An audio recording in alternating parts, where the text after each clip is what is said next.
It's the human patina. You can feel it in the rocks, in the stone, in the buildings themselves. It's great that a writers' festival can embrace the whole town in that way. We are blessed, and we are blessed with generous writers.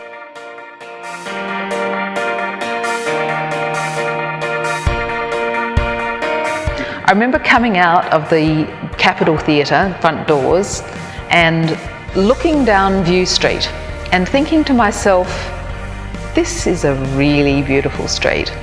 And because I've been on Writers' Festivals committees before, I was in Melbourne Writers' Festival couple of decades ago. I was on the Brisbane Writers' Festival for a little while too when I first went to Brisbane. And it struck me that we are a big enough city and we're a beautiful enough city to have a Writers' Festival. There is that feeling that we're in regional Victoria and that all of the action is happening down in Melbourne or in the other capital cities.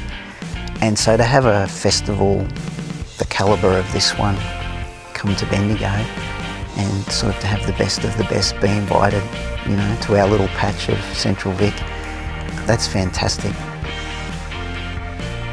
And the good thing about Writers' Festivals now is they can do not just that, they can have food writers, they can have crime writers. We want to be as wide, cast our net fairly wide.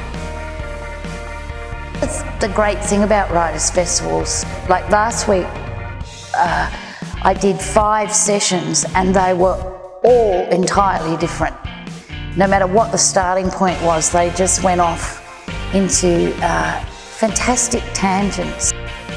I thought it would be going for years now. So I've been very pleasantly surprised that everything has been so well organised and so smooth, and everyone has been so wonderful. I think it's actually very good that the festival has both non-fiction writers, fiction writers, political writers, sports writers, songwriters, being all inclusive. I think that makes for a better writing festival. And what writers do for a living is basically get ordinary, everyday human experience and distill it into a form that's packageable, that's understandable, that people can pick up and look and see themselves or other people they know. For somebody who's interested in history and particularly the history of Victoria and how food might have kind of woven through that history over the years, it's great to see places that were built 150 years ago being used. You get a feeling that there's been a continuous enjoyment of drinking and eating in this city for a very long time. This is right up there in terms of a town that has the right atmosphere for a festival, but has venues in close proximity and a really high standard of venues. Bendigo is in progression, and it's progressing fast. It's moving very fast from a small, humble, historic country town to what it is now, a thriving, prosperous regional city.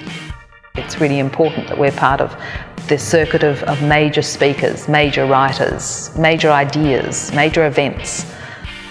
I've had a lot of blockbuster shows over the last 3 years in particular that I think has brought a lot of people from not just from Melbourne, but from the other capitals as well.